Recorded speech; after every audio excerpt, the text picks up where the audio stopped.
If you're someone that is having a lot of stress, and that stress can cause the blood sugar to fluctuate and the hormonal imbalance, try to exercise a little bit more, and also set a good schedule for sleep, and also practice sleep hygiene to improve the sleep quality.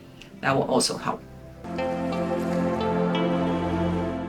Women with PCOS, a lot of time we see the overproduction of androgen, which is the male testosterone or male type of hormone, or estrogen. And the ovary is overstimulated by the sex hormone, especially by estrogen. In the ovary, there are a lot of eggs that is not mature and not functional. Imagine that your ovary is a little house. It's packed with people that's just not quite useful, then it's going to cause a lot of problem, right? So you can kind of see it as too much metabolic waste in the body by the imbalance of hormone. So a lot of time the doctor can prescribe patients with PCOS the Clomid to help them to really regulate ovulation or promote the ovulation, or metformin to regulate their blood sugar and insulin. However, I feel that this is more of a downstream approach. So from the Chinese medicine perspective, that PCOS is actually a pattern of stagnation and heat. So again, it's too many unfunctional eggs in the ovary that cause the stagnation, and because there's too much stagnation, it will start become heat.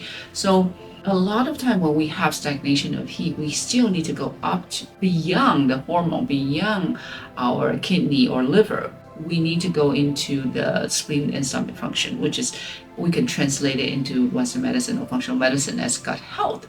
So a lot of time we'll treat what's called stagnant heat for PCOS, but at the same time we promote the spleen and stomach function. We can use acupuncture, we can use herbs, but there's also a lot of things that we can do at home without the support from the Chinese medicine, or along with the support of Chinese medicine, is that you can have some lifestyle change. A lot of the time, if you can increase your vegetable intake, especially cruciferous vegetable, that can help with the metabolizing use or the harmful estrogen in the body, and also decrease the sugar intake so that we are not causing the fluctuation of blood sugar. And that can also exhaust the insulin production in our body. And both of them naturally, with or without acupuncture or functional medicine support, just by a lifestyle change at home, that can get you some good response. And then if you feel that you need some more support, of course, seek out help from the natural medicine will be a good idea.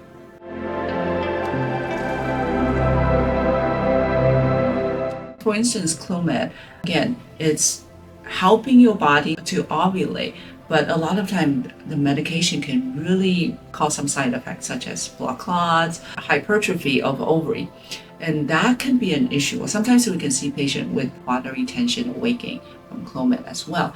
And again, because it's a downstream approach, not really addressing the hormonal balance that your body is supposed to do. So it's an option, but I think there are some other options that you can do that really help to promote the body's function. I think that's the difference.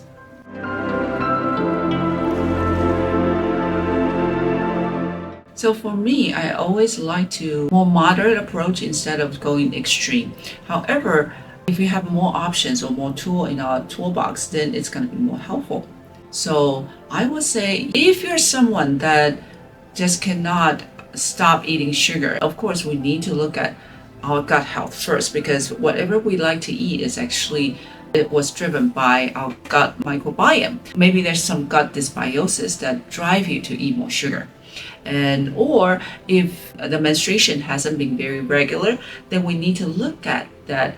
Is the stress level too high, or are we having good sleep hygiene or sleep schedule to reduce the stress? I think a lot of time when we talk about lifestyle change, it's never going to be drastic, because when it's drastic, then it's not easy to follow. So like I said, start from what you eat, not by reducing it, but by adding it. So let's say you're someone that really like to eat sugar and not vegetable at all, then maybe let's add a little bit of cruciferous vegetable to help with the estrogen metabolism. If you're someone that is having a lot of stress, and that stress can cause the blood sugar to fluctuate and the hormonal imbalance, try to exercise a little bit more, and also set a good schedule for sleep, and also practice sleep hygiene to improve the sleep quality. That will also help. If you like this video, please subscribe and follow me, and I'll see you soon.